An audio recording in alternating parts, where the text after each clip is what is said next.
Hola chicos, hola chicas. Hoy os traigo un vídeo de lectura. Ya sé que estoy subiendo vídeo en días diferentes todo el rato, pero sí, estoy muy descoordinado últimamente.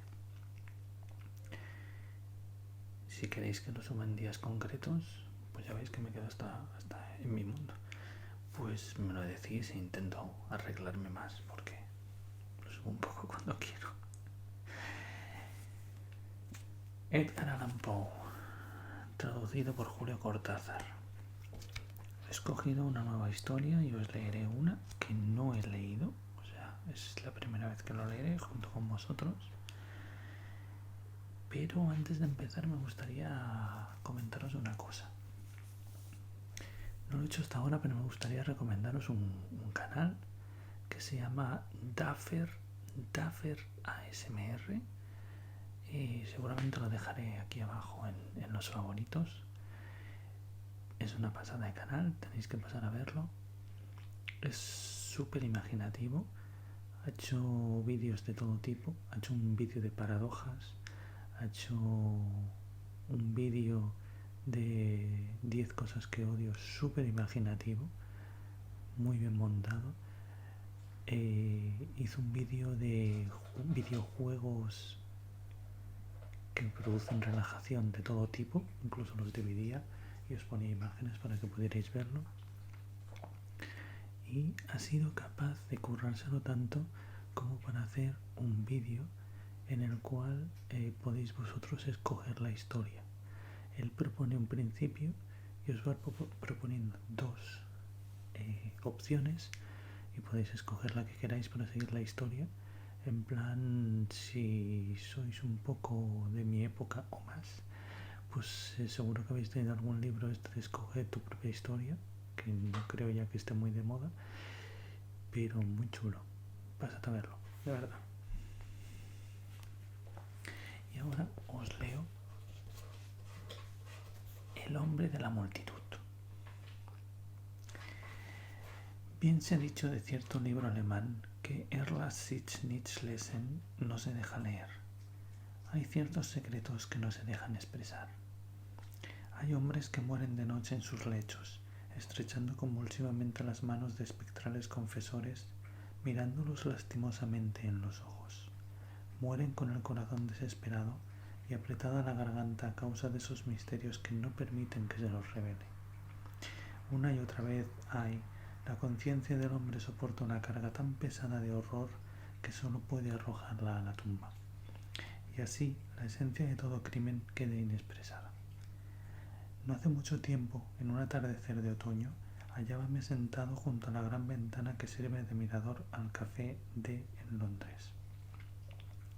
Después de varios meses de enfermedad, me sentía convaleciente y con el retorno a mis fuerzas notaba esa agradable disposición que es el reverso exacto del ennui.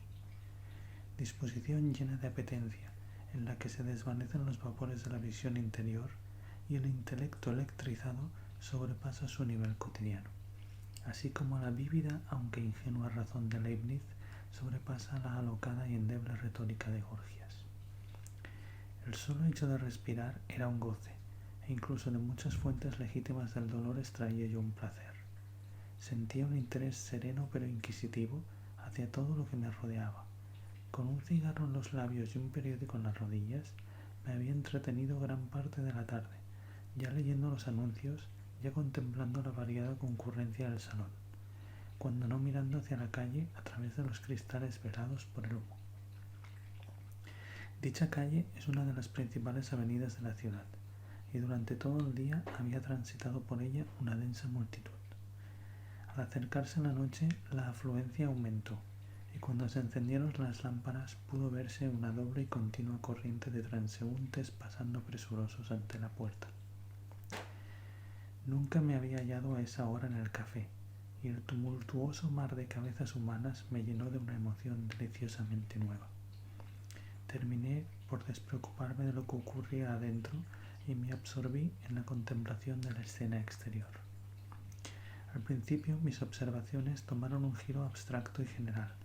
Miraba a los viandantes en masa y pensaba en ellos desde el punto de vista de su relación colectiva. Pronto, sin embargo, pasé a los detalles, examinando con minucioso interés las innumerables variedades de figuras, vestimentas, apariencias, actitudes, rostros y expresiones. La gran mayoría de los que iban pasando tenían un aire tan serio como satisfecho, y solo parecían pensar en la manera de abrirse paso en el apiñamiento. Fruncían las cejas y giraban vivamente los ojos, cuando otros transeúntes los empujaban. No daban ninguna señal de impaciencia, sino que se alisaban la ropa y continuaban presurosos. Otros, también en gran número, se movían incansables, rojos los rostros, hablando y gesticulando consigo mismo, como si la densidad de la masa que los rodeaba los hiciera sentirse solos. Cuando hallaban un obstáculo a su paso, cesaban bruscamente de mascullar, pero redoblaban sus gesticulaciones, esperando con sonrisa forzada y ausente que los demás les abrieran paso. Cuando los empujaban, se deshacían en saludos hacia los responsables y parecían llenos de confusión, pero, fuera de lo que he señalado, no se advertía nada distintivo en esas dos clases tan numerosas. Sus ropas pertenecían a la categoría tan agudamente denominada de decente. Se trataba, fuera de duda, de gentilhombres, comerciantes, abogados, traficantes y agiotistas, de las eupátridas y la gente ordinaria de la sociedad, de hombres dueños de su tiempo y hombres activamente ocupados en sus asuntos personales, que dirigían negocios bajo su responsabilidad. Ninguno de ellos llamó mayormente mi atención. El grupo de los amanuenses era muy evidente, y en él discerní dos notables divisiones. Estaban los empleados menores de las casas ostentosas, jóvenes de ajustadas chaquetas, zapatos relucientes, cabellos con pomada y bocas desdeñosas. Dejando de lado una cierta apostura que, a falta de mejor palabra, cabría denominar oficinesca, el aire de dichas personas me aparecía el exacto facsímil de lo que en un año o año y medio antes había constituido la perfección del bon ton.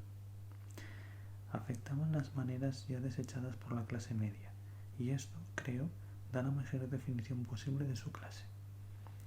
La división formada por los empleados superiores de las firmas sólidas, los viejos tranquilos, era inconfundible. Se los reconocía por sus chaquetas y pantalones negros o castaños, cortados con vistas a la comodidad, las corbatas y chalecos blancos, los zapatos anchos y sólidos, y las polainas o los calcetines espesos y abrigados. Todos ellos mostraban señales de calvicie, y la oreja derecha, habituada a sostener desde hacía mucho un lapicero, aparecía extrañamente separada. Noté que siempre se quitaban o ponían el sombrero con ambas manos y que llevaban relojes con cortas cadenas de oro maciza y antigua forma. Era la suya la afectación de respetabilidad, si es que puede existir una afectación tan honorable. Había aquí y allá numerosos individuos de brillante apariencia, que fácilmente reconocí como pertenecientes a esa especie de carteristas elegantes que infesta todas las grandes ciudades. Miré a dicho personaje con suma detención y me resultó difícil concebir cómo los caballeros podían confundirlos con sus semejantes. Lo exagerado del puño de sus camisas y su aire de excesiva franqueza los traicionaba inmediatamente. Los jugadores profesionales, y había no pocos, eran aún más fácilmente reconocibles. Vestían toda clase de trajes, desde el pequeño tahúr de feria con su chaleco de terciopelo, corbatín de fantasía, cadena dorada y botones de filigrana hasta el pillo, vestido con escrupulosa y clerical sencillez que en algún modo se presta a despertar sospechas. Sin embargo, todos ellos se distinguían por el color terroso y atezado de la piel, la mirada vaga y perdida y los labios pálidos y apretados. Había, además, otros dos rasgos que me permitían identificarlos siempre. Un tono reservadamente bajo al conversar, y la extensión más que ordinaria del pulgar que se abría en ángulo recto con los dedos. Junto a estos tahúres observé muchas veces a hombres vestidos de manera algo diferente, sin dejar de ser pájaros del mismo plumaje. Cabría definirlos como caballeros que viven de su ingenio. Parecen precipitarse sobre el público en dos batallones, el de los dandis y el de los militares. En el primer grupo, los rasgos característicos son los cabellos largos y las sonrisas. En el segundo, los levitones y el aire cejijunto. Bajando por la escala de lo que da en llamarse superioridad social, encontré temas de especulación más sombríos y profundos. Vi buhoneros judíos con ojos de halcón brillando en rostros cuyas restantes facciones solo expresaban abyecta humildad. Empedernidos mendigos callejeros profesionales, rechazando con violencia a otros mendigos de mejor estampa, a quienes solo la desesperación había arrojado a la calle a pedir limosna. Débiles y espectrales inválidos, sobre los cuales la muerte apoyaba una firme mano y que avanzaban vacilantes entre la muchedumbre, mirando cada rostro con aire de imploración, como si buscaran un consuelo casual o alguna perdida esperanza.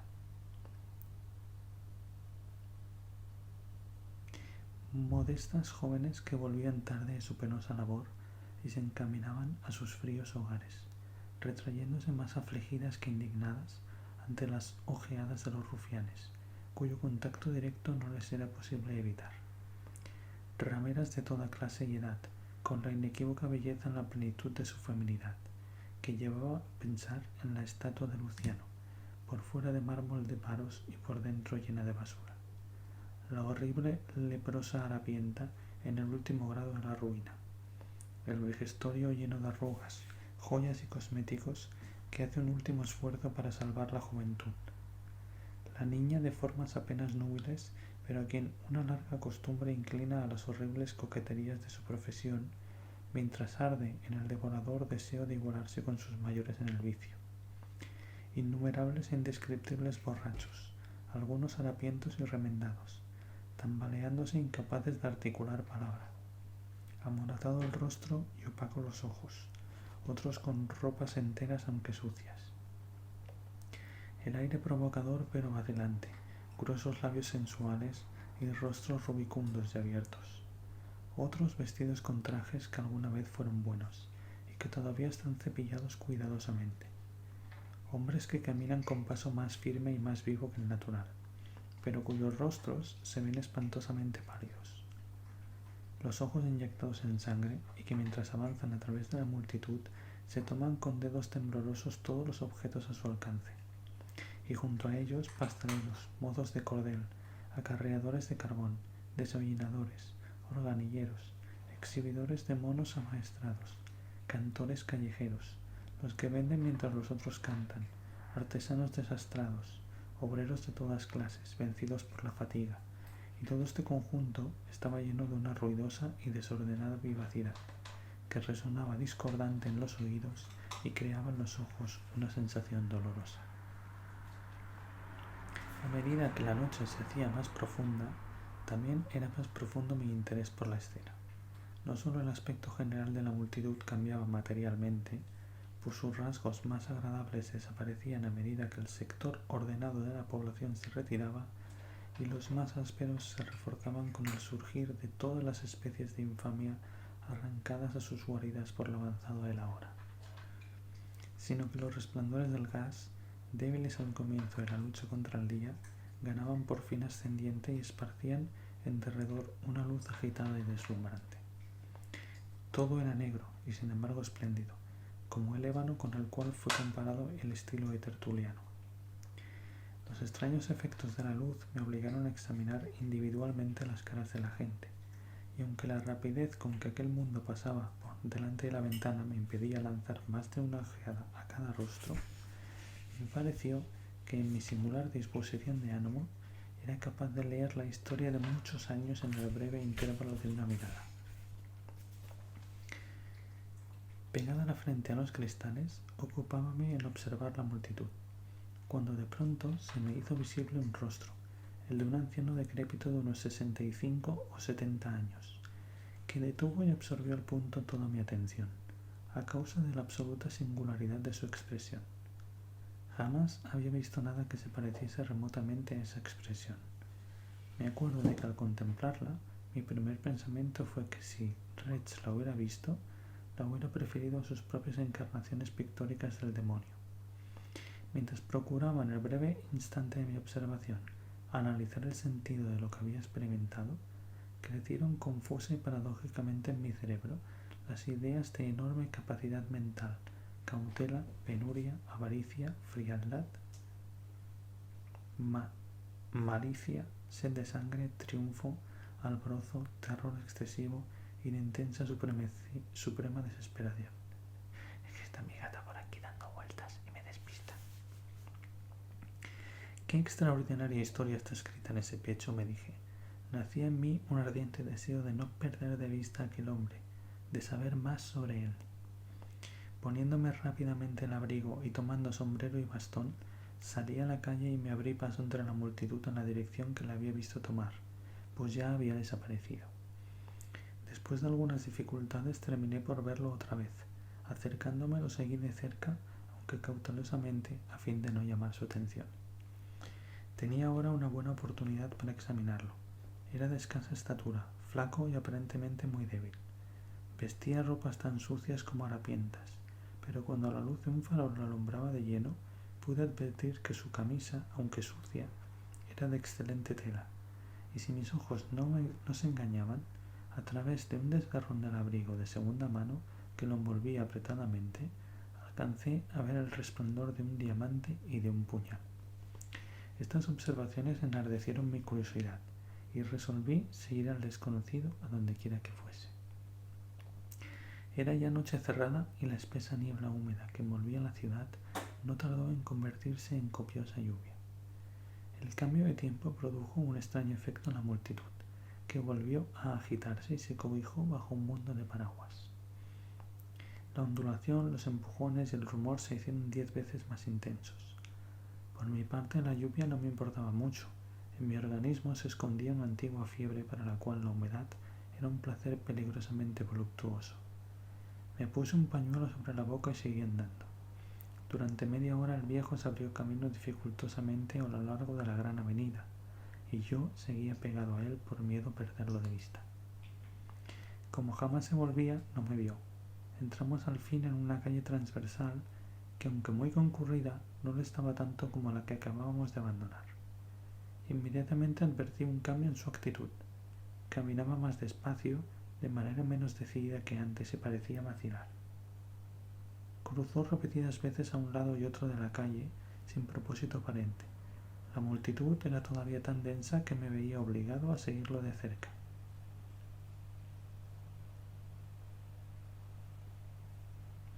La calle era angosta y larga y la caminata duró casi una hora, durante la cual los viandantes fueron disminuyendo hasta reducirse al número que habitualmente pueden verse a mediodía en Broadway, cerca del parque, pues tanta es la diferencia entre una muchedumbre londinense y la de la ciudad norteamericana más populosa. Un nuevo cambio de dirección nos llevó a una plaza brillantemente iluminada y rebosante de vida. El desconocido recobró al punto su actitud primitiva. Dejó caer el mentón sobre el pecho mientras sus ojos giraban extrañamente bajo el entrecejo fruncido, mirando en todas las direcciones hacia los que le rodeaban. Se abría camino con firmeza y perseverancia. Me sorprendió, sin embargo, advertir que luego de completar la vuelta a la plaza volvía sobre sus pasos, y mucho más que asombro verlo repetir varias veces el mismo camino, en una de cuyas ocasiones estuvo a punto de descubrirme cuando se volvió bruscamente. Otra hora transcurrió en esta forma, al fin de la cual los transeúntes habían disminuido sensiblemente. Seguía lloviendo con fuerza, hacía fresco y la gente se retiraba a sus casas. Con un gesto de impaciencia el errabundo entró en una calle lateral comparativamente desierta. Durante cerca de un cuarto de milla anduvo por ella, con una agilidad que jamás hubiera soñado en una persona de tanta edad, y me obligó a gastar mis fuerzas para poder seguirlo. En pocos minutos llegamos a una feria muy grande y concurrida, cuya disposición parecía ser familiar al desconocido. Inmediatamente recobró su actitud anterior, mientras abría paso a un lado y otro, sin propósito alguno, mezclado con la muchedumbre de compradores y vendedores. Durante la hora y media aproximadamente que pasamos en el lugar, debí obrar con suma cautela para mantenerme cerca sin ser descubierto. Afortunadamente llevaba chanclos que me permitían andar sin hacer el menor ruido. En ningún momento notó el viejo que lo espiaba, Entró de tienda en tienda, sin informarse de nada, sin decir palabra y mirando las mercancías con ojos ausentes y extraviados. A estas alturas me sentía lleno de asombro ante su conducta y estaba resuelto a no perderle pisada hasta satisfacer mi curiosidad. Un reloj dio sonoramente las 11 y las concurrentes empezaron a abandonar la feria. Al cerrar un postigo, uno de los tenderos empujó al viejo e instantáneamente vi que corría por su cuerpo un estremecimiento. Lanzóse a la calle, mirando ansiosamente en todas las direcciones, y corrió con increíble velocidad por varias callejuelas sinuosas y abandonadas, hasta volver a salir a la gran avenida de donde habíamos partido, la calle del Hotel D. Pero el aspecto del lugar había cambiado. Las luces de Gras brillaban todavía, mas la lluvia redoblaba su fuerza y solo alcanzaban a verse contadas personas. El desconocido palideció. Con aire apesadumbrado anduvo algunos pasos por la avenida antes tan populosa y luego, con un profundo suspiro, giró en dirección al río y, sumergiéndose en una complicada serie de atajos y callejas, llegó finalmente ante uno de los más grandes teatros de la ciudad. Ya cerraban sus puertas y la multitud salía a la calle. Vi que el viejo jadeaba como si buscara aire fresco en el momento en que se lanzaba la multitud, pero me pareció que el intenso tormento que antes mostraba su rostro se había calmado un tanto. Otra vez cayó su cabeza sobre el pecho. Estaba tal como la había visto al comienzo. Noté que seguía el camino que tomaba el grueso del público, pero me era imposible comprender lo misterioso de sus acciones. Mientras andábamos, los grupos se hicieron menos compactos, y la inquietud y vacilación del viejo volvieron a manifestarse. Durante un rato siguió de cerca a una ruidosa banda formada por 10 o 12 personas, pero poco a poco sus integrantes se fueron separando, hasta que solo 3 de ellos quedaron juntos en una calleja angosta y sombría, casi desierta. El desconocido se detuvo y por un momento pareció perdido en sus pensamientos. Luego, lleno de agitación, siguió rápidamente una ruta que nos llevó a los límites de la ciudad y a zonas muy diferentes de las que habíamos atravesado hasta entonces. Era el barrio más ruidoso de Londres, donde cada cosa ostentaba los peores estigmas de la pobreza y del crimen. A la débil luz de uno de los escasos faroles se veían altos, antiguos y carcomidos edificios de madera, peligrosamente inclinados de manera tan rara y caprichosa que apenas se podía discernirse entre ellos algo así como un pasaje. Las piedras del pavimento estaban sembradas al azar, arrancadas de sus lechos por la cizaña. La más horrible inmundicia se acumulaba en las cunetas. Toda la atmósfera estaba bañada en desolación. Sin embargo, a medida que avanzábamos, los sonidos de la vida humana crecían gradualmente, y al final nos encontramos ante grupos del más vil populacho de Londres que se paseaban tambaleantes de un lado a otro. Otra vez pareció reanimarse el viejo como una lámpara cuyo aceite está a punto de extinguirse. Otra vez echó a andar con pasos elásticos. Doblamos bruscamente en una esquina, nos envolvió una luz brillante y nos vimos frente a uno de los enormes templos suburbanos de la intemperancia, uno de los palacios del demonio Ginebra. Faltaba ya poco para el amanecer, pero gran cantidad de miserables borrachos entraban y salían todavía por la ostentosa puerta. Con un sofocado grito de alegría, el viejo se abrió paso hasta el interior, adoptó al punto su actitud primitiva y anduvo de un lado a otro entre la multitud sin motivo aparente. No llevaba mucho tiempo así, cuando un súbito movimiento general hacia la puerta reveló que la casa estaba a punto de ser cerrada. Algo aún más intenso que la desesperación se pintó entonces en las facciones del extraño, ser a quien venía observando con tanta pertinacia. No vaciló, sin embargo, en su carrera, sino que con una energía de maníaco volvió sobre sus pasos hasta el corazón de la enorme Londres. Corrió rápidamente y durante largo tiempo, mientras yo lo seguía, en el colmo del asombro, resuelto a no abandonar algo que me interesaba más que cualquier otra cosa. Salió el sol mientras seguíamos andando, y cuando llegamos de nuevo a ese punto donde se concentra la actividad comercial de la populosa ciudad, a la calle del Hotel D, la vimos casi tan llena de gente y de actividad como la tarde anterior. Y aquí, largamente, entre la confusión que crecía por momentos, me obstiné en mi persecución del extranjero. Pero como siempre, andando de un lado a otro y durante todo el día, no se alejó del torbellino de aquella calle. Y cuando llegaron las sombras de la segunda noche y yo me sentía cansado a morir, enfrenté al errabundo y me detuve mirándolo fijamente en la cara. Sin reparar en mí, reanudó su solemne paseo, mientras yo, cesando de perseguirlo, me quedaba sumido en su contemplación.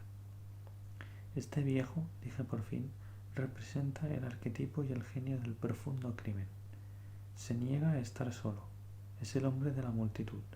Sería vano seguirlo, pues nada más aprenderé sobre él y sus acciones. El peor corazón del mundo es un libro más repelente que el Hortulus Animae, y quizá sea una de las grandes mercedes de Dios el que er las sich nicht lesen.